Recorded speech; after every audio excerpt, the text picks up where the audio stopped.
Welcome back to the Nautical Chronicle. I'm Clossington, and I'm joined by a very special guest this evening. Uh, I guess very late evening in the UK. Apostolic Majesty. How are you doing tonight? Hello, Clossington. I'm doing very well, thank you, and thank you for having me on. Well, the pleasure is all mine. I'm speaking as something of a long time fan of your catalog of work, uh, and I appreciate everyone in the audience for tuning in and bearing with me as oh, unfortunately last week I had to cancel my show with Aaron McIntyre and push it to hopefully next week due to a personal family issue that I needed to take care of. But now that everything is being settled on that front, I should hopefully be able to cover on McIntyre's book, The Total State, with the man himself next week.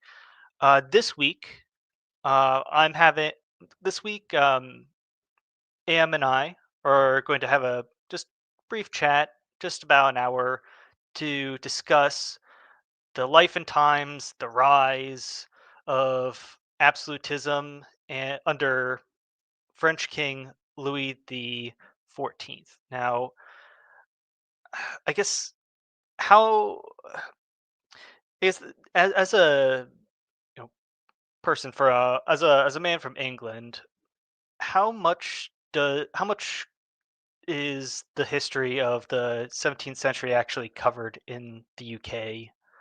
Um, we have almost no history of kings in American, high schools, unless you take like premature like college courses out here. How much is this topic actually covered in the UK? At a cursory glance, it used to be the case that people would know at least the rudiments of the history of Louis XIV, if we're speaking about French history. But usually you would have that separated by large gulfs between the Hundred Years' War, and then a lot of French history happens that very few in the Anglosphere are aware of, arriving at French absolutism, and then invariably the French Revolution, Napoleonic Wars. If Hmm. your understanding of French history comes from those bits without the interconnecting pieces, it can be rather confusing. Hmm. That's um that's just about what I expected. Um that's just about what I expected for the UK having thousands of years, 2,000 years of formal history condensed. My particular interest is my particular interest in Louis the Sixth or 14th comes from um, well, first off, it's an underappreciated time in I guess history, European history broadly. The second is, you know, about a year ago, I found a big old 1/100th model of the Sun King, the 108 gun flagship of Louis the 14th, and found it very cheap. It's a very beautiful, very large model. So I had to for this. I like to, I guess, research the various ships that I end up building, partly to inspire and motivate me, but also to just gain a better appreciation um, of the time and the architecture. And in in terms of what's available to actually read about it, there are only, I guess, three books, right? In um, There's of course the very expensive The Ships of the Sun King, which if I have $200 to spare, might be a um, very nice book, but a little bit pricey. Second um, being the being sailing masterpieces on the architectural side or the aesthetics and architectural artwork on 16th century ships. It's less about history and more about um, decoding what exactly do all of the statues mean on the fore and aft. And then the last book being probably the most famous book on naval history, or at least for Americans. It's the influence of sea power upon history, um, by Alfred Mahan. Mahan makes several, I guess, broad characterizations of English, Dutch, and French naval history that I hope that you'll be able to at least somewhat clarify and contextualize, because I feel like Mahan somewhat does dirty the French, and almost to a fault, praises British theory and history and institutions. Um, so, what I guess to preface the life and times of Louis XIV, you have to almost go back to Henry IV, Louis's grandfather, um, and the sort of nascent, I guess, the nascent, I guess, initial spark of absolutism. Um, so how exactly would you characterize the, I guess, the sort of late medieval, Renaissance era French state? Like how does this thing actually work? Um, is it, I guess, characterized like several separate dukedoms, or at least the equivalent of dukedoms and fiefs, divvied out with only really a nominal head, constrained to Paris, or under, you know, Henry IV, is there something a little bit more to a centralized state at that point? Um, I think it's important for people to understand what absolutism in this context actually means, because it is saddled with hmm. endless pejoratives. Um, uh, uh, to put it mildly, absolutism at its most basic level just means that the state should have the monopoly of violence. And you should understand by that definition that all modern states are by that definition absolutist.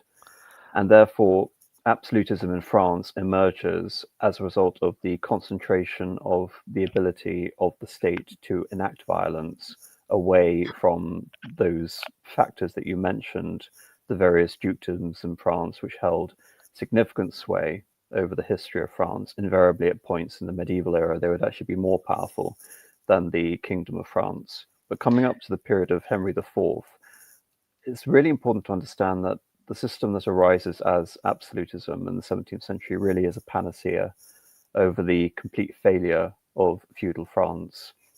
France, as you mentioned, was not a centralized state throughout the first sort of 500 years of the Capetian era. Really, you can say a large narrative running through that period is that of the enlarging of the royal domains, of the possessions actually held by the French king. That is why the region around Paris is actually known as the Ile-de-France, the Isle of France, which is really the realm of the Hmm. king, as opposed to the realm of the greater region of France. And it takes a very long time for the king to gradually accrue more and more possessions, more and more power unto himself. The radical sort of shift in this comes at the beginning of the 13th century, when the English possessions under King John, after the death of Richard the Lionheart, collapse. Throughout the 14th century, you have a process of, the 13th and the 14th century, you have a process of gradual accumulation. Then you have the massive upset of the Hundred Years' War, which again puts these various baronies and duchies in contest with the French throne over the two claimants, the English one or the House of Valois. And then by the 16th century, you add to that the issue with religious disunity. You can look at someone like John Calvin and associate him and the Calvinist Protestant Revolution with Switzerland, but really it's the French Reformation. Hmm. It begins in France and it's chased out of France after the affair of the placards by King Francis I, I believe in the year 1535.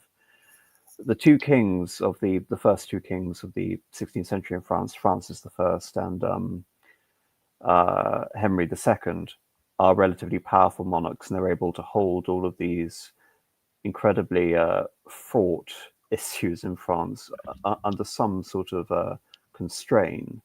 But when Henry II dies and you have a succession of child monarchs and the regency of Catherine de' Medici, the combination of this feudal division of France and this religious division of France and this great geostrategic picture of the Spanish against the English and against the Ottomans all come to the fore. And it results in a situation called the Wars of Religion. And it's that situation which will ultimately lead to the corrective solution, which is French absolutism.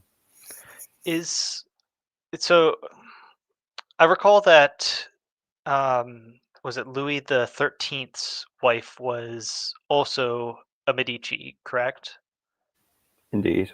Um, it there seems to be, I guess, a trend where whenever there's a child ruler or a child king, and the regent is, the queen mother who is of foreign stock, usually they grant favors and geopolitical, yes, how do you say, strategic aims, national strategic aims, focused towards, the queen mother's, um, his home country.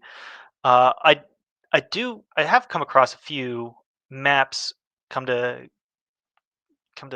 speak of it, of the, I guess, the extent of Protestantism, I guess, across France in, it's the by the mid, 17th century, where there are some wild statistics showing that something like a third of the nobility were either out and out Protestants or crypto Protestants, um, or something like that. The percentage is actually probably even higher than that.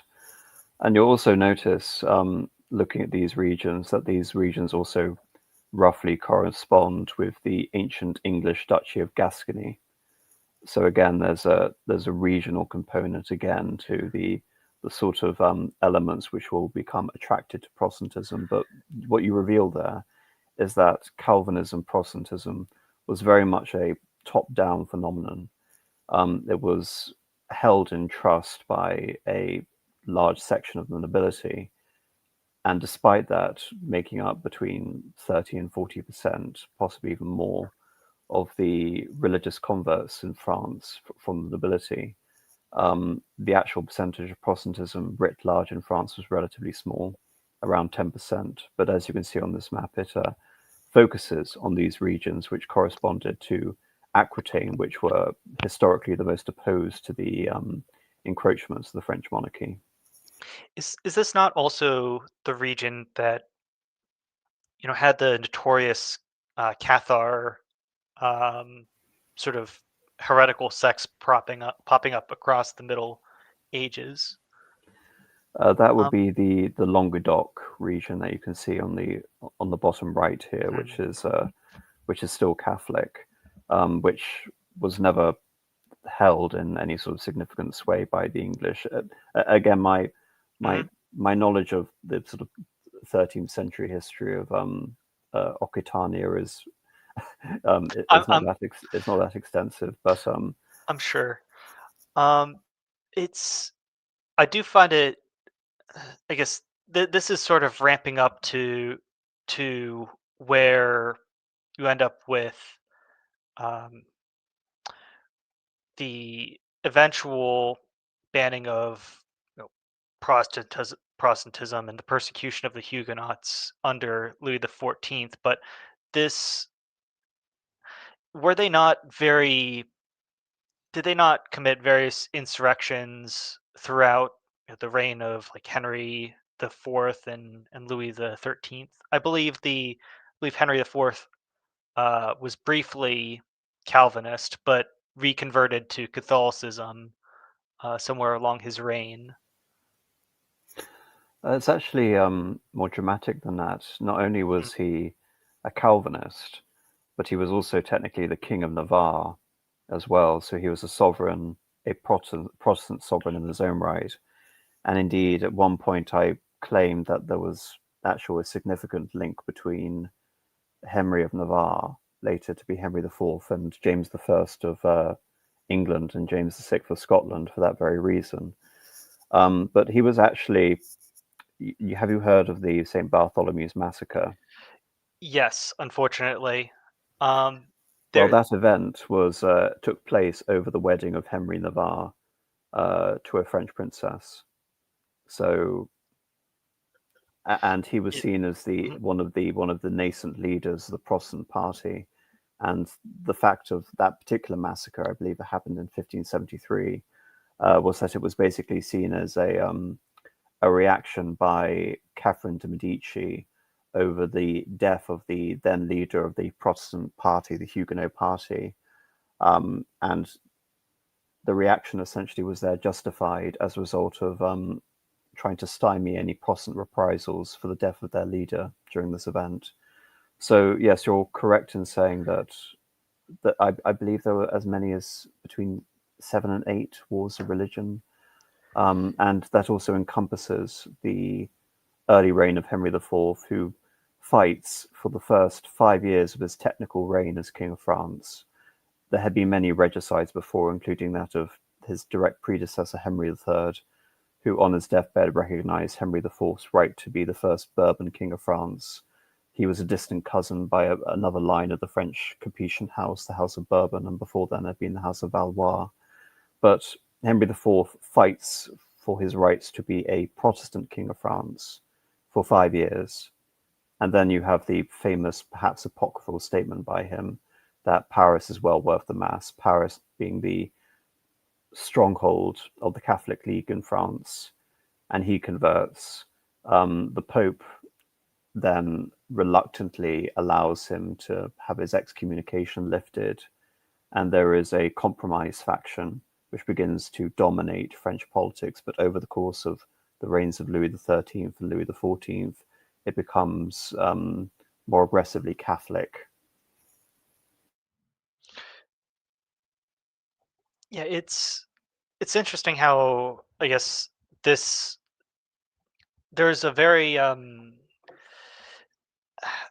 do you say there's simultaneously a sort of national imperative to I guess as you say ensure that Paris is maintained very steady at the tiller, but at the same time there's a certain I guess reputation of France to be very opportunistic allies against the Habsburgs from a very realpolitik geostrategic sense, where France would ally with the Ottomans or with the Protestants if it meant taking down the um, the Habsburgs um, for whatever strategic goal they had. Um, but how much does this actually intersect the strain of keeping this Catholic France unified and the sort of realpolitik on the ground, trying to keep the state secure from outside enemies or what have you? Well, it's harder to justify during the early 16th century when you rightfully brought up the alliance between King Francis of France and Suleiman the Magnificent.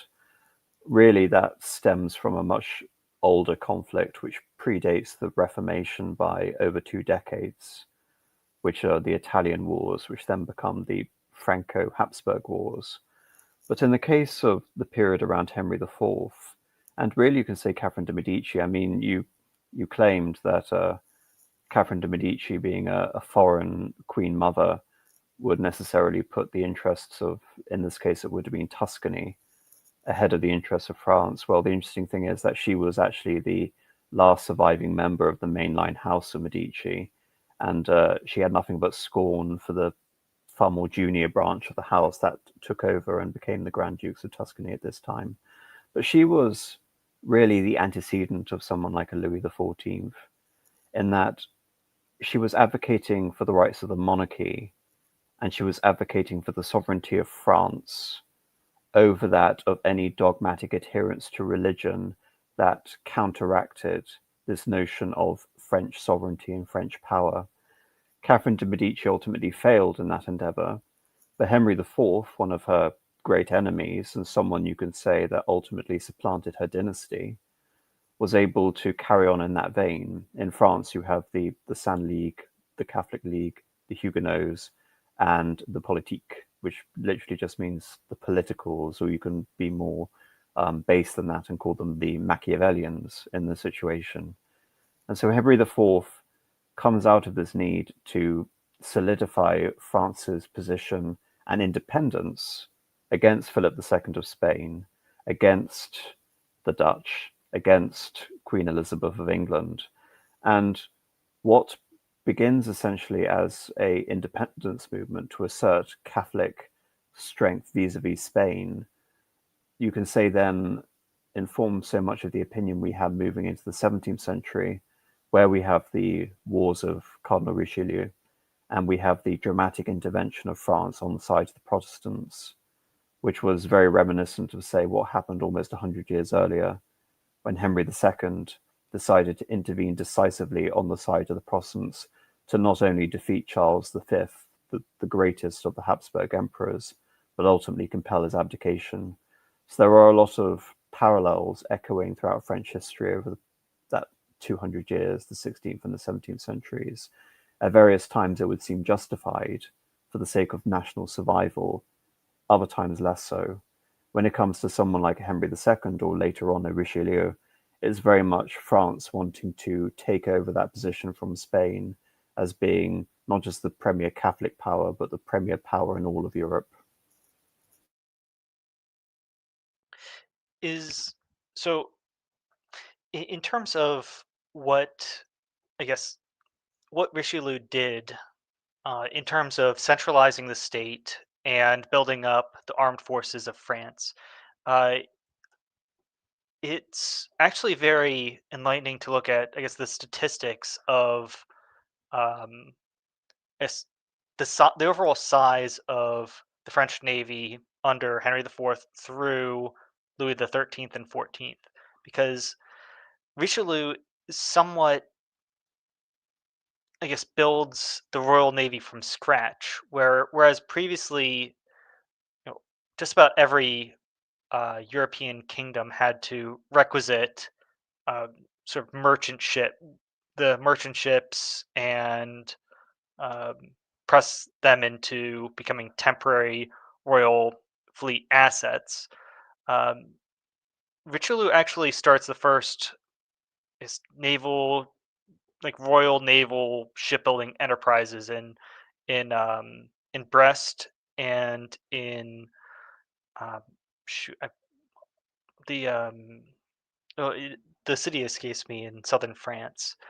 Um, but you end up with the royal fleet going from a few scattered galleons on the Mediterranean, and a few very, I guess, rudimentary, know, late Renaissance ships to about 150 total ships in the French Navy under Richelieu, and then under Richelieu's uh, pupil, how do you pronounce his name? Mazarin. It's an Italian name.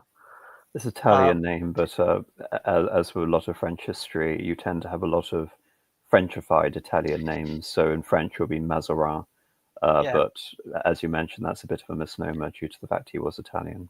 yeah. But by the end of Mazarin's, um, I guess, oversight under, yes, it would be the early reign of Louis the 14th. The French fleet is down to only about 30 ships, only four of which have more than 60 guns. And so as soon as the Louis XIV comes of adulthood and ends his regency, he ends up going on a massive national shipbuilding spree to the extent where you end up with the French fleet outnumbering almost the combined Dutch and English navies combined. But the thing is, this one of the characterizations of Alfred Mahan in Sea Power is that this sort of centralized grand push only works when you have logistical uh, geniuses like Richelieu and Colbert actively pushing for these things, and there isn't as much institutional momentum built outside whenever you have these um, more centralized systems, as opposed to Mahan points out that there's a through line in the maritime traditions of the Dutch and English, as opposed to, I guess, more absolutist power or more centralized power. Well, I don't like. Well, I shouldn't use the term absolutist because, as you say, it's somewhat loaded and somewhat derogatory because absolutism is conflated with, I guess, despotism. I guess is the right word, um, as a pejorative. Um, but in terms of, I guess, the politics of, I guess, the early wars of Louis XIV, Mazarin has France towards the end of the conflict of the 30 Years' War on the side of the Protestant side. Now, how does this happen? Um, is this is partially to take the Habsburgs down a peg, but it like the 30 Years' War had been going on for decades at that point. You know, there were the early stages internally between the German states inside the Holy Roman Empire. Then you had the Swedish intervention. Why did the French decide to throw in their lot at the very last minute? For that very reason, which you've hinted at, the Danish had intervened disastrously. The Swedish had intervened more successfully, but Gustavus Adolphus had been killed, I believe, at the Battle of Lutzen, and Wallenstein was able to inflict a series of defeats against Sweden. And in the year 1635, the emperor was prepared to conclude a treaty with the Protestant powers, and this would have allowed the empire to stabilize and consolidate, not to reimpose Catholicism. That's a misconception from the war. But it was at the point where the Protestant powers appeared to be at their weakest that France decided to reinvigorate that lost cause and, by extension, begin a tentative alliance with Sweden, which would endure for much of the next sort of 80 or so years up until the demise of Carolus Rex Charles XII during the Great Northern War. So, from the point of view again of Richelieu, if the Habsburg monarchy, this would be under Ferdinand II, had been allowed to consolidate along with France's erstwhile rival Philip IV of Spain, another Habsburg monarch, cousins, then France would have been surrounded and potentially dominated as it was during the reign of Philip II. That's not necessarily entirely justified, but nevertheless, that is the strategic rationale that was going through Richelieu's mind in terms of France's greater sort of the prospects of French expansionism and French security. And the idea again that it is the Habsburgs who are going to dominate the Catholic course of Europe. For the sake of France, it is better to have a disunited, weakened, religiously diffuse Holy Roman Empire, where France can implore the smaller states. In the case of Richelieu, this would have been the Palatinate and later Brandenburg, over onto the side of the French to use as bulwarks against the Habsburgs. And this is something they would use all the way up until German unification itself. So I guess the general framing would be that the Habsburgs and Protestants are both spent after various interventions, and France enters to become the sort of kingmaker to oversee the peace, or to win the peace at the very end.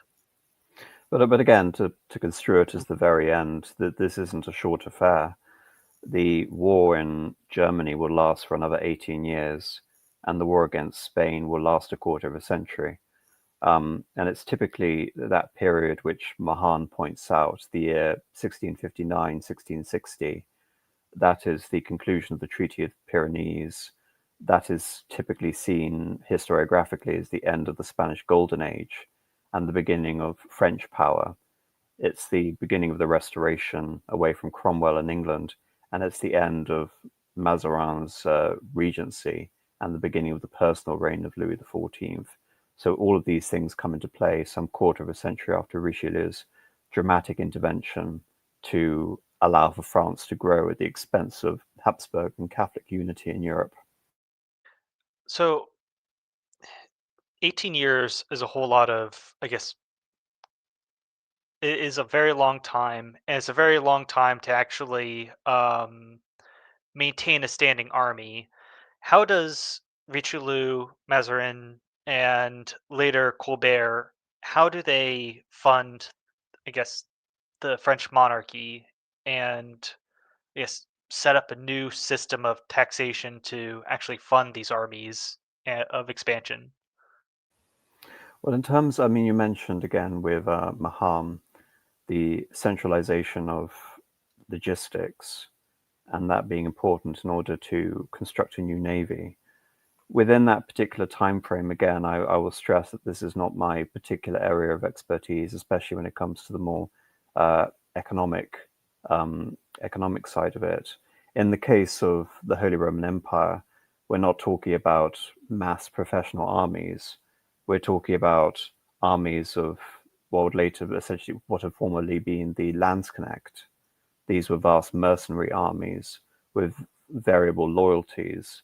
Wallenstein, for example, who was the imperial generalissimo under Ferdinand II, was seen as having dubious loyalties. I mean, he was effectively nothing more than a mercenary commander himself, which is why ultimately the emperor decided to kill him.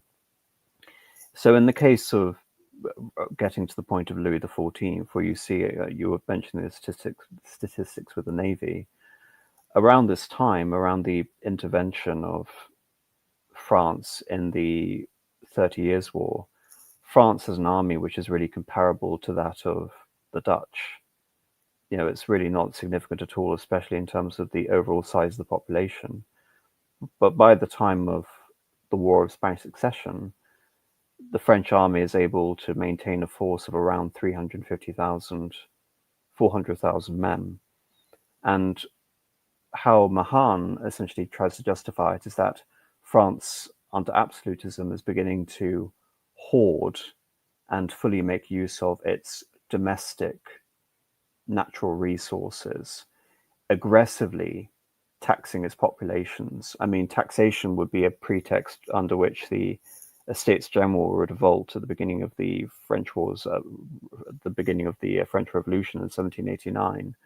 But the taxes that Louis XIV would exact on his subjects throughout the majority of his reign were ruinous. Ruinous to the extent that they would actually perhaps counteract any positive economic gains that someone like Jean-Baptiste Colbert, the Controller General of Finances and the Secretary of the Navy, attempted to institute. So it's not simply enough to say that France could literally afford these massive standing armies, especially when these massive standing armies were not guaranteed to deliver victory. Indeed, for the last sort of 40 years, 30, 40 years of the reign of Louis XIV, for example, we're talking about a very mixed record of French gains and French limitations and a series of grand alliance wars against us, to the point that with the regency of Cardinal Fleury and the first 30 years, really, of the reign of Louis XV, you see a very long, protracted peace period, as if to compensate for the fact that France has had to endure conscription, the precursor to the levy en masse, with, again, that is seen as one of the great benefits of French absolutism, is its ability to harness the resources of France and procure these armies which were inconceivable at that point. These are armies which would later be comparable with the Napoleonic Wars, for example.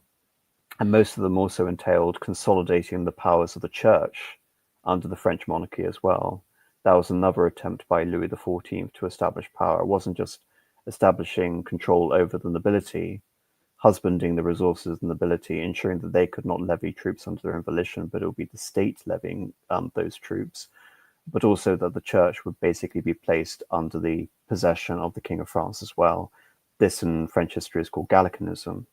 But as France begins to lose, all of these more grandiose expeditions into all matters of French public life begin to unravel throughout the course of the reign of Louis XIV.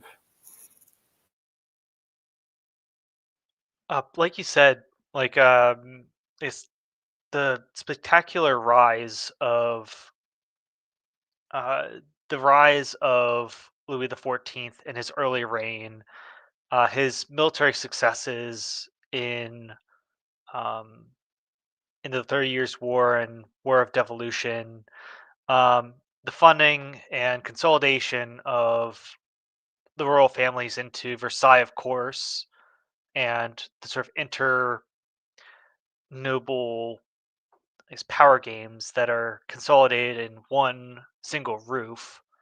Um, the creation of this very harsh, is what we say, like tax farming systems, consumption taxes on salt, wine, um, harbor taxes, various property taxes, all to create this very consolidated state at the expense of, I guess we say the more bourgeois elements of French society, something like that. I think it's fair to say that, well, the bourgeois elements had to buy into the system. It wasn't simply a matter that the bourgeoisie were alienated, but the bourgeoisie had to purchase the right to become nobles. And that way, nobility was a prerequisite, basically, of being able to get ahead in France, to be able to have access to the king, first and foremost. But as you mentioned, with aggressive tax controllers, I mean, I mentioned Wallenstein in Austria. Well, tax farmers would be the equivalent from a bureaucratic point of view. You don't enter into the bureaucracy in France unless you desire to make a huge amount of money from doing so. This is where we get the notion of venality coming into politics. So it therefore necessitates people like wealthy businessmen buying the right to become nobles. In France, this would be the noblesse de robe. But even then, they would not have the same rights and privileges and rank afforded to the more illustrious nobles. So it wasn't simply money as an access point to everything. And indeed, you're coming up with images of Versailles. It's actually interesting rereading Mahan, how dismissive he is of Versailles as an unnecessary and perhaps ruinous expense compared to the more valid investments in the navy. But Versailles was pivotal to the creation of the mythos of the Sun King, because before, as you mentioned with Paris, Henry, Duke of Guise, who was at one point basically seen as a kingmaker in France, was murdered in Paris. Henry III was murdered just outside Paris. Henry IV had to wage war for 5 years, and then even then wasn't able to acquire Paris through feat of arms, so he had to take the city. earlier in the reign of Louis XIV, you had the Fronde, which was I was about to bring up the Fronde. a major domestic uprising, which actually involved against Mazarin, which actually involved one of the later to be greatest generals under Louis XIV, uh, the great Duke of Condé, a member of a lesser branch of the House of Bourbon. And so it is these experiences that force Louis XIV to almost fetishize the former hunting chateau of his father, Louis XIII. His father, it should be mentioned, who he never knew because he died extremely young. I think Louis XIV was only 5 when his father died, and he became King of France in 1643. And therefore, moving out to Versailles, forcing all the nobility to encamp on these marshes, and then seeing around this old hunting lodge this grand palace complex arise, it is also a statement essentially of centralizing all of power into a new prefabricated set outside of Paris, and thereby all the previous constraints on the old feudal nobility would not apply in a place like Versailles. And this, by necessity, the splendor of Versailles was not simply there to bedazzle, enthrall, and ultimately control the nobility of France, but also to control international opinion. It's during this time that Latin fell out of its usage as the lingua franca of Europe in diplomatic parlance, and instead French took on that position as the diplomatic language of Europe, and to some extent that is somewhat the case today. And the imitation of Versailles is something that you see continuously up until perhaps the reign of Louis XVI, so the very late stages of the 18th century. So, in terms of the soft power it invests the French monarchy, it is absolutely momentous. And the whole basis of the Sun King is to orient the entire social life of France around the king's every movements. Instead of having the dukes on the periphery raising armies to contest royal authority, now you're having dukes fighting with each other over what right they have to hand the king a particular garment when he rises in the morning. That is the genius in the consolidated position of Versailles, and why it's essential to view the project of French royal absolutism as emanating out of Versailles. And why, I mean, you mentioned those the designs and the beautiful architecture, naval architecture associated with ships like the Sun King, which again is no coincidence that that name again is given to, I believe it's Anne Hilarion Tourville's flagship, but that the impression of royal power should be felt everywhere, and that the boats themselves will also be seen as demonstrations, manifestations of royal power and splendor. It's it on that particular topic, the equivalent of like first rate ships of the line, they always had royal names. You know, the royal flagship at Brest, Le Soleil Royal is, you know, the Sun King. The flagship in Toulon is is the Royal Louis. All of the French first class or first rates were named either after the king himself or after members of the high nobility. Uh, and then the equivalent of third rates were named after the virtues of the Sun King. So you end up with like the agreeable or the virtuous or the you know, et cetera, et cetera.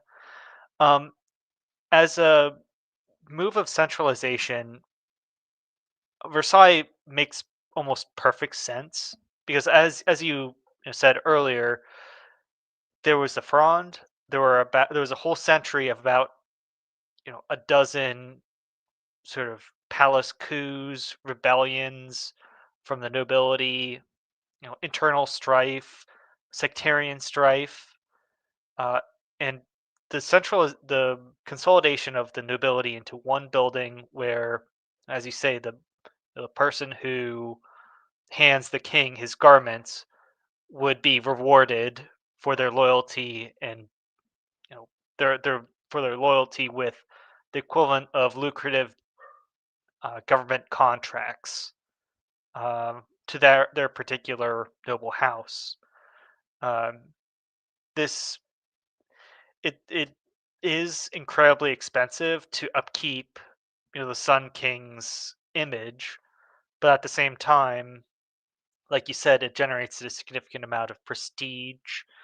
It consolidates the ability it forces the ability to revolve around the king himself, and it and like you said earlier, if you wanted to make a significant amount of money, you needed access to the king for these royal favors to rise financially and rise in society in general. It's I do believe that Mahan is speaking in usually very American, comes from a very American perspective in this, a sort of disdain for, I guess, aristocratic pretensions, to say the least.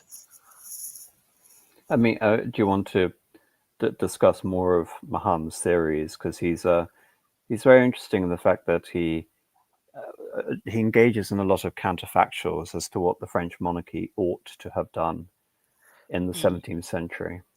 yes, so he Mahan's sea power has so it's to give a sort of brief synopsis of what this book is. He lays out, I guess, the building blocks of understanding grand strategy in chapter one, where he lays out the sort of conditions for, I guess, converting the national economies into usable power, how geography and national character um, us- impact power projection and institutionally affect the sort of buffs and debuffs of your ability to project power. And then the next, like, how many chapters are in this? Uh, the rest of the book is these are essentially lectures, university lectures to Naval Academy students, um, saying, this is what happened at whichever date you want to go down. Um, this is how Louis the 14th, this is how his fleet acted then. This is what he should have done. He should have consolidated. Mahan's big, claim to fame is big fleet strategy, consolidating and knocking out pieces on the board, rather than being spread out. And it's there are almost too many, I guess, counterfactuals to get into that he really goes through. But Well, no, I mean, in terms of counterfactuals, I think that there's only one which everything else stems from, which is that he attributes the limitations of French absolutism and the fact that it was ultimately eclipsed by England down to the fact that Louis XIV decided after the death of Jean-Baptiste Colbert in 1683 to pursue a land strategy at the expense of a naval strategy. And he focuses on a major counterfactual. It's actually something I've discussed without Mahan, which is a proposition of Leibniz, which is what Napoleon attempted and failed to do 100 years later, which was the conquest of Egypt. His theory essentially is that French naval buildup, which we're talking about the 1660s onwards, was used in order to destroy Holland, the naval power of the Dutch, and France, in concert with England, got very, very close to that in 1672. But it would have been much better spent, those resources, acquiring more possessions in India, in the Caribbean and by taking control of Egypt. And through that, if France had pursued a naval strategy, she would have had the advantage vis-a-vis England due to all of the things you've already mentioned regarding the extensive naval build-up, and due to the fact that when we arrive, say, for example, at the 9 Years' War, or the War of the Grand Alliance against Louis XIV, after William of Orange takes over England, that is the French, who on paper have the greatest navy and perhaps the single greatest commander, and win the single greatest naval victory, that of Beachy Head. But nevertheless, because Louis XIV decided to pursue a strategy of seizing control of all of the German territories on the left bank of the Rhine, that France pursued a naval, essentially abandoned a naval strategy in order to pursue a failing land strategy. And again, it's an interesting sort of position to advocate, because looking at it with the benefit of hindsight, as he does, he contends that France from 1660 up until about 1683, so this would have been the Siege of Vienna, had all the advantages to achieve that strategy, which Napoleon later on would not, because the British had a much stronger position with their navy vis-a-vis France. Again, it's very interesting to say that with the benefit of hindsight. I believe he's wrong, Mhm. but nevertheless, it's an interesting point that he raises, that this is the fundamental turning point of French history, where France, almost from this point inexorably, would reach the point where you arrive at the Annus Horribilis in 1759, where France's colonies are cut off and its navies are destroyed during the 7 Years' War. It, there, I thought you were going to get into the counterfactual of how the French fleets attempted to support Irish uprisings against the English crown. Well, I think at that point, this is almost like an afterthought. That's sort of the great game, and this is the sort of the next extension of it, which is what was Louis XIV's own conception of what's the role of the navy. And I've already alluded to it in the fact that Mahan believed that Louis XIV's strategy was to destroy the power of Holland, and his theory was to partition Holland with the English. People remember, say, for example, in this country, when the Dutch fleet was able to sink a portion of the English navy outside in the Thames in the year 1674.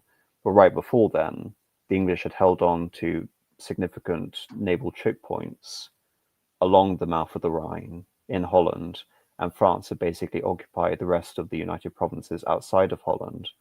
But then the Dutch actually had their leadership killed off in a series of mob riots and lynched. This would have been the Witt brothers. Then you see the rise of William of Orange, later King of England, but at this point the steward or stadtholder of the Netherlands. You see the breaking of the dikes, the flooding of the country, and the withdrawal of the French occupation forces.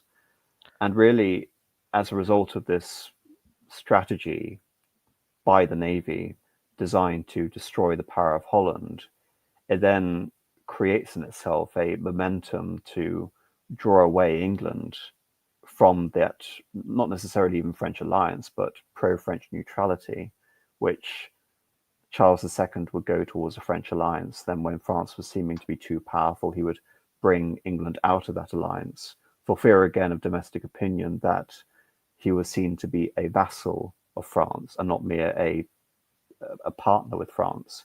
So it seems that so much of the naval strategy of Louis XIV, as it was demonstrated, as opposed to engaging in counterfactuals, was seeing the indispensable nature of having England as an ally. And so the great turning point in history comes when William of Orange takes the throne from James II in 1688, which again is very much informed by what we see in France with the revocation of the Edict of Nantes, with the Edict of Fontainebleau, the removal of the Huguenots, vast numbers of them again eliciting feelings of a second Bartholomew's Day massacre, this time happening in England. And then what essentially happened there was a disaster for the French monarchy, because, I mean, Mahan intimates very strongly that Louis XIV was too timid to use this strong navy, without the support of the English, and that even with the victory at Beachy Head, it was the Battle of the Boyne that essentially damned that whole plan when James II was defeated by the forces of William of Orange and Ireland. But had that not been the case, as you've alluded to, we might have even seen a situation where the Jacobite rebellions could have been a far more potent force in the history of the British Isles, whereby they could have even resembled the Peninsular War in Spain during the reign of Napoleon, Mm. albeit this time Ireland would have been Portugal, and Portugal under essentially a Catholic sovereign. This would have been King James II with French support, as opposed to a Portuguese king with a exiled Spanish royalty with English support. But I think there are a lot of parallels you can bring here. But it's the military defeat by most of the Jacobite forces from the year 1688 to 1691, which in many ways, from Louis XIV's point of view, invalidates his own naval strategy and actually makes him rather pusillanimous in terms of being able to pursue that strategy forward through to the remaining sort of 25 years of his reign. I have to ask. You brought it up, but the edict of, I believe it was like Fontainebleau, or I'm not sure how to pronounce it, but the Fontainebleau is a palace just south of Paris. It was the main palace of Francis and would later become the main palace of Napoleon, and that was the edict that revoked many of the privileges that had been afforded to French Calvinists as a result of Henry IV's compromise settlement nearly 100 years before. So what was the logic behind this? And I guess, like you said earlier, roughly 10% of the population were, like, general population were some variant of Calvinist, but a lot of them were sort of these up and coming sort of craftsmen and skilled laborers, and the brain drain caused by the revocation did serious damage to the industry of France itself.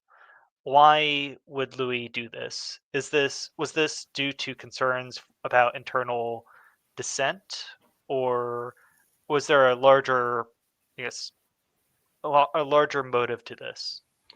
Well, there are many motives to this. Another interesting angle, which I mean, the whole basis of associating absolutism and the French Navy. Well, I mean, in the history of France, the Navy is simply known as La Royale, the Royal, because the Navy necessarily comes about as an extension of the King's power, not of France's power, because for most of the medieval period, France's west coast and southern coast weren't controlled by the King. They were either controlled by the English or the Duke of Provence or the Cathars or whatever.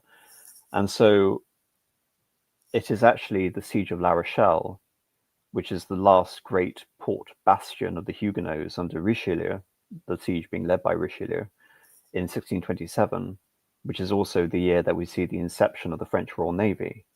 These things almost seem to interestingly go hand in hand.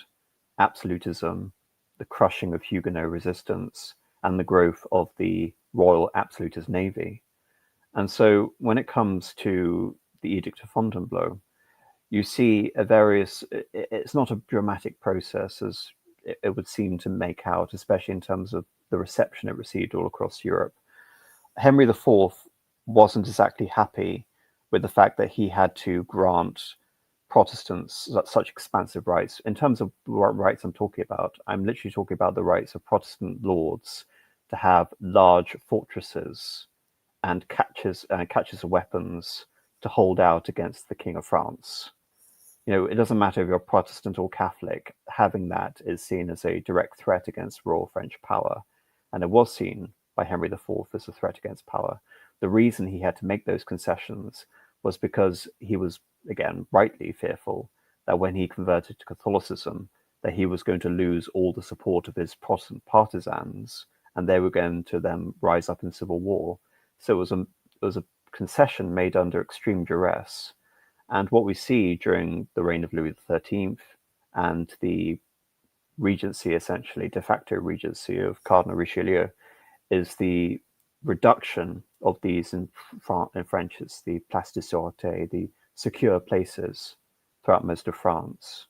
In the case of Louis XIV, there was again this concern that the Huguenots were going to ally themselves with the power of the Dutch.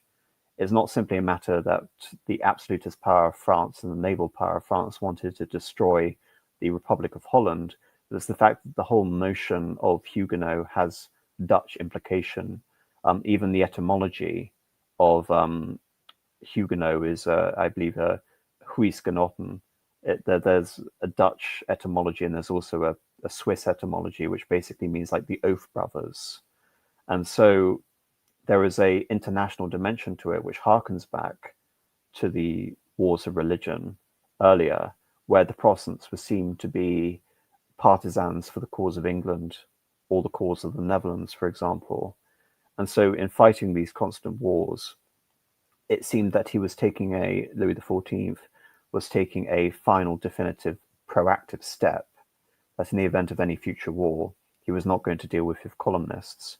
Before the Edict of Fontainebleau, his solution had actually been to billet the vast French army in the homes of the Huguenots, as if to compel them to convert, to release them from that humiliation and degradation of their lifestyles. But he believed simply that this wasn't happening. And you also have to think of this in the same sense that I'm talking about absolutism as controlling religion in France. It's not simply becoming Catholic, but it's becoming national Catholic. The king, Louis XIV, had, a few years before the Edict of Fontainebleau in 1681, he had declared the Declaration of the Rights of Clergy in France, which, like I said, is the great Gallican statement that it is the king in France who has the principal religious power over that of the Pope. It's something that he would have to renounce later on, as I mentioned. But all of this, as far as I'm concerned, goes hand in hand. If you're going to be part of the absolutist French project, you are not going to have these place de sûreté. You are not going to have independent pirates or people inveigling upon the naval power of France, which is intimately associated with French absolutism. You are not going to be beholden to a religion which is linked with my enemies, whether it be the Calvinist elements of the Puritan movement in England or with the Dutch. You are going to be one single confession under the king. And the whole notion, again, of things like brain drain is a rather modern concept. In many ways, you can say that the whole notion of that actually arises out of this. It wasn't a conscious sort of conception before this. It's something that the Brandenburg monarchy, for example, would benefit from ruthlessly in terms of settling the boggy marshes and the underdeveloped lands of northeastern Germany with these new French settlers, in the sense that they would also go over to England and solidify opinion against James II, who of course was also a Catholic and part of the pro-French party. There were many reasons as to why he did this, but like I said, it's a definitive sort of claim that we are not going back to the French wars of religion, and that this is a indispensable creed of French absolutism. Hopefully, I answer a question. You could have said that it's a certain final solution to a certain Dutch question. Um, so to be to to use a very vulgar term, uh, I recall that the term Dunkirker was synonymous with pirates back in this era, um, as well as I've written extensively about filibusters, but the Dutch term fly like freebooter or fly boater, is all something of a mangling of the term for Dutch pirates in this sort of top orangey area. It's I've always been it's always been somewhat interesting how I guess the French never really had a massive naval presence in some place like Cherbourg until much later on in their history, and you know, English just sitting there in Portsmouth and the Dutch with their sort of separate little uh, was it 7 separate little navies that only really combine every once in a while. It's it, I've never really understood why Cherbourg wasn't particularly developed as a naval power, especially because of these Dunkirker pirates. It's it seems like an obvious thing, dealing with the Dutch. Um, why why exactly did, I guess, like, the Louis XIV early in his reign supported the Dutch against the Habsburgs in modern day Belgium? Why did he turn on the Dutch in the first place? I think it's Well, interesting to consider. I mean, we're talking about what the wars of devolution. So this would have been very early on in his personal rule. Um, this was essentially the ending of the Spanish-French wars that have, like I said, been waged for roughly sort of 25 years at that point. It's interesting that he achieved something that he would later spend the rest of his reign trying to recreate, which is the swift overrunning of the. So just afterwards, yes, the swift overrunning of the Belgian provinces, and then, like we see with Louis XV after the Battle of Fontenoy, he abandons the Belgian provinces. And this again is a rather prudent diplomatic step for the sake of not engendering the form of coalitions that we later see arising out of Louis XIV. But regarding again this radical shift against the Dutch, I think it's sort of realizing. Mahan makes this point rather explicit that the Spanish are basically a moribund empire at this point, even though much of what we see about the sort of origins of French absolutism and le roi soleil, they don't come out of France. They're not an organic, homegrown phenomena, as many people believe. They actually come out of Spain. What Louis XIV is actually doing is consciously imitating the policy of his father-in-law, King Philip IV of Spain, in terms of cultivating the aspects of the sacramental almost aspects of the symphonic aspects of stately kingship. But it's very apparent that even though we still have the bullion coming on from the New World in Mexico and in Potosi in Peru, that the maritime power of the Dutch and the economic power of the Dutch, even the military power of the Dutch in the region, is a much greater threat to France in terms of its ability to exercise real power in any of these theaters vis-a-vis the Spanish, which is why we see a very gradual process throughout the reign of Louis XIV, which is to ally with the Spanish. And this alliance with the Spanish would ultimately lead to the French inheriting the throne through a grandson of Louis XIV, who would later become King Philip V of Spain. Is this the War of Spanish Succession? Yes, indeed. Um, Whereas the Dutch will become such a proverbial enemy that the Dutch foreign policy against France, especially from 1672 onward, would actually become the English policy against France, to the extent that some writers actually call it the Second Hundred Years' War. So really, I think it's in terms of looking at the balance of relations between these two powers, how the aspects of the traditional Habsburg Valois and now Bourbon wars translate into this conflict. Because previously, as you mentioned, it wasn't just in the early years of Louis XIV. There was even an attempt during the later days of the House of Valois to have a brother of the King of France, Henry III, the Duke of Alençon, become the Lord of the Netherlands. So there was at one point where it seemed that a Frenchman would have actually sat on the throne of the Netherlands and taken that from Spain, which was then ruled by Philip II. So the French, as you mentioned, were pursuing a rather pro-Dutch strategy. But like I said, it's the realization of the fundamental shift in the balance of power following the end, quote unquote, of the Spanish Golden Age. But I think, again, going back to Mahan, it's important to understand that Louis XIV, as part of his land strategy, really sees the Dutch as a stepping stone. First of all, it's the subduing of Spanish power, which had basically been achieved by the time that Louis XIV begins his personal rule.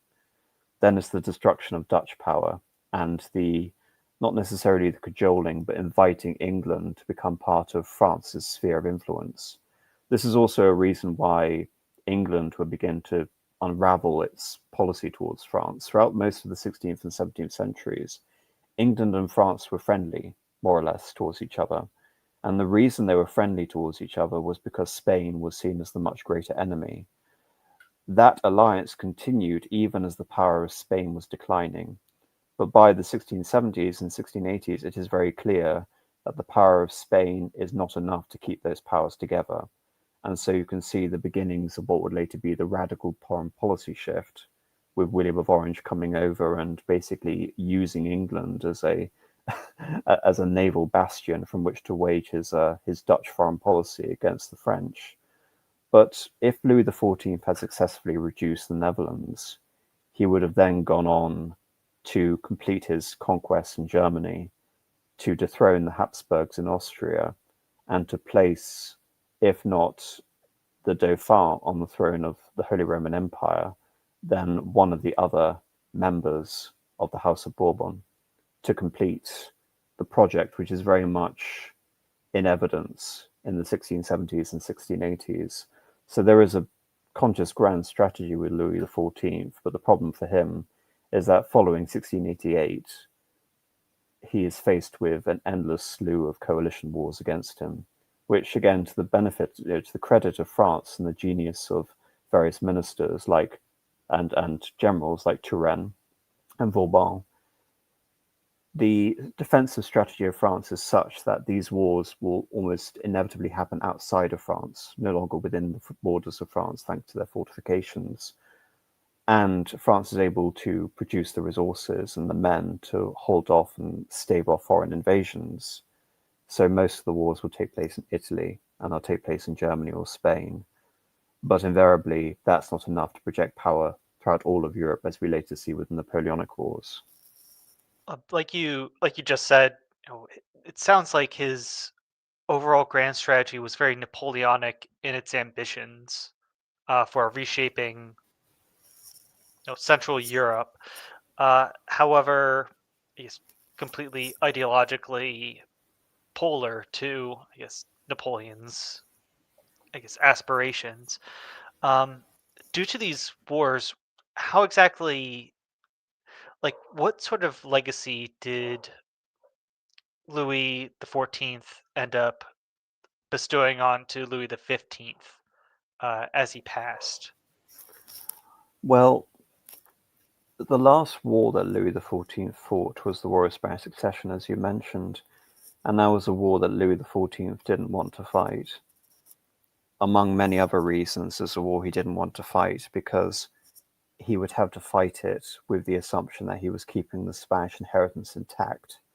In other words, he was fighting a war for the sake of the claims of his grandson, not to make France bigger at Spain's expense. And so there are elements of that war where he's fighting other sort of similar wars, like wars to favor Bavaria against Austria, which ends disastrously at the Battle of Blenheim, or trying to conquer Savoy and conquer Milan, and ultimately that strategy is undone by Eugene of Savoy. The only sort of saving grace out of that is the Pacte de Famille, and that is something that Louis XIV only sort of faintly anticipated in the last 20 years of his reign.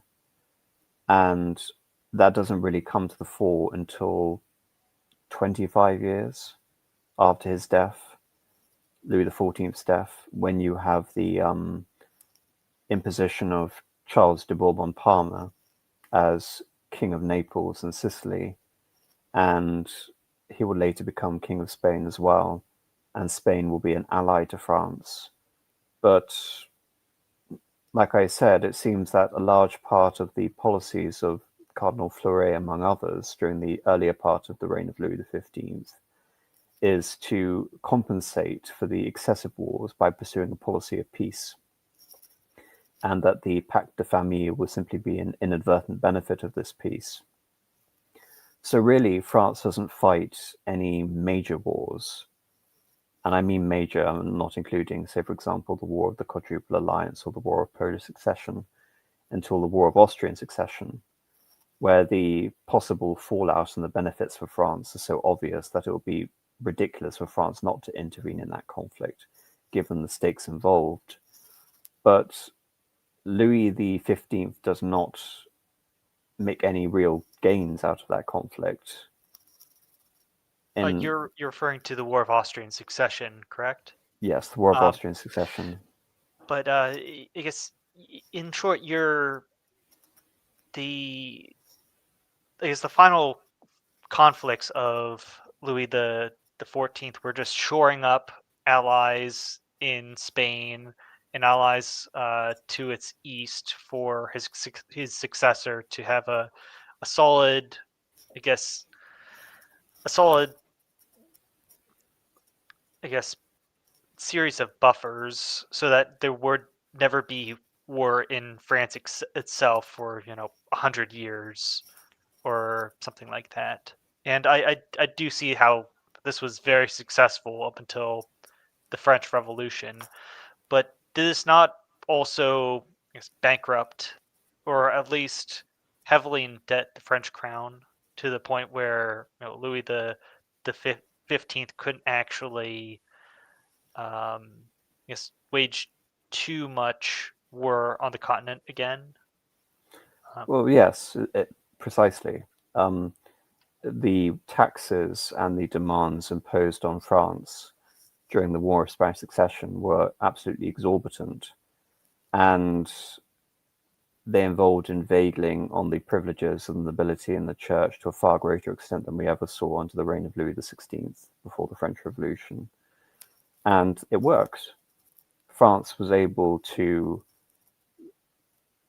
ensure that towards the end of the war, she wasn't defeated despite the coalition arrayed against her, and she was able to force a stalemate, which meant that she more or less won that war in some ways and lost in others. But like I said, under the reign of Louis XV, France could not suffer that strategy any longer of continue to expand. All those things I mentioned about like the reduction of Dutch naval power, this would be the reduction of English naval power in the reign of Louis XV. The conquest of the throne by France of the Holy Roman Empire, etc. These were all fantasies for at least a quarter of a century into the reign of Louis XV. And they only become possible during the War of Austrian Succession. This is in 1740, so 25 years after the death of Louis XIV, as a result of the implosion of the dynastic situation of the Habsburgs in Austria. The male line of the Habsburgs dies out, and Mary Theresa, the first female sovereign of the Habsburg monarchy, comes to power. And that again is not due to the policy of France, but that's simply a fortunate outcome for France. But even then, Louis XV fails to supplant the Habsburgs with his Bavarian allies. There was a brief moment where a Bavarian will become Holy Roman Emperor. He'll die, and then the status quo will be restored. There's the Battle of Fontenoy, where Belgium is conquered again, and Louis XV gives it up, and then gets involved in another conflict 10 years down the line. And this is the conflict, I believe, which is basically wholly destructive to the legitimacy of French absolutism, because as with all political projects and systems, indeed, I think we're actually seeing this in the modern day, so much of it comes out of the idea of victory. We have to show that French absolutism is winning. And with Louis XIV, there was enough glory and there was enough victory to imbue his system with that sense of, glory, essentially. But under Louis XV, all of that is lost. There is no real venerable aspect of the monarchy. there is no sanctity to it because Louis XV is fundamentally debauched, and the one victory, great victory of his reign, is basically spent, and all the capital that's accrued from it is lost.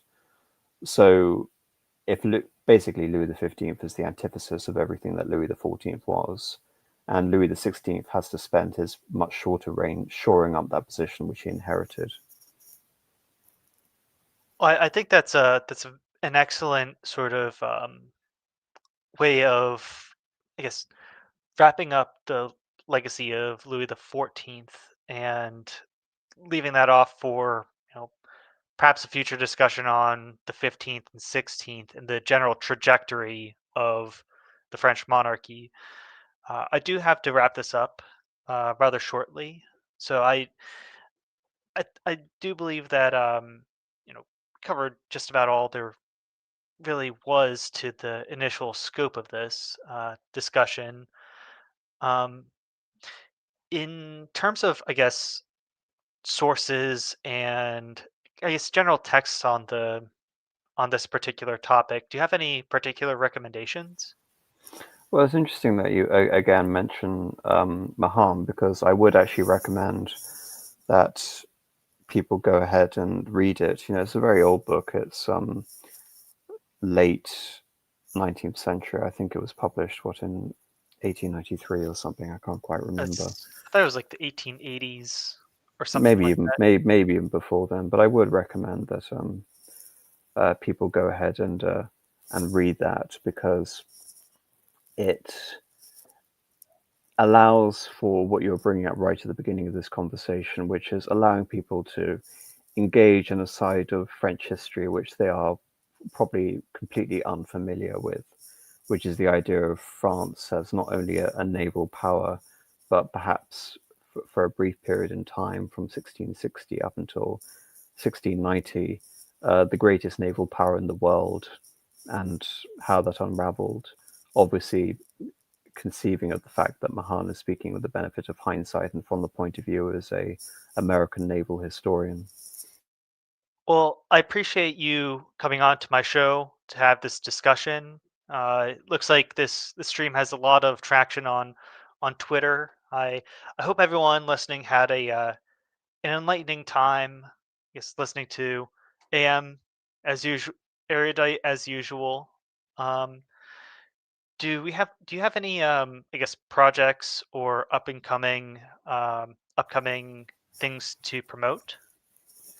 Well, I suppose very tangentially related to this, in around 10 days, I will be talking about the influence of Portuguese uh, Catholic um, soft power on Japan in the 17th and 16th centuries. So, other than that, just to say thank you again for having me on. Well, the pleasure is all mine. I'm going to just say, as of now, you know, tune in next week for hopefully uh, my live stream with Aaron McIntyre. If that doesn't work out and I'm unable to work with the schedule for that week, the week after that, the Great Canadian Panel with Fortisax and Dimes and possibly another Canadian discussing the legacy of the War of 1812.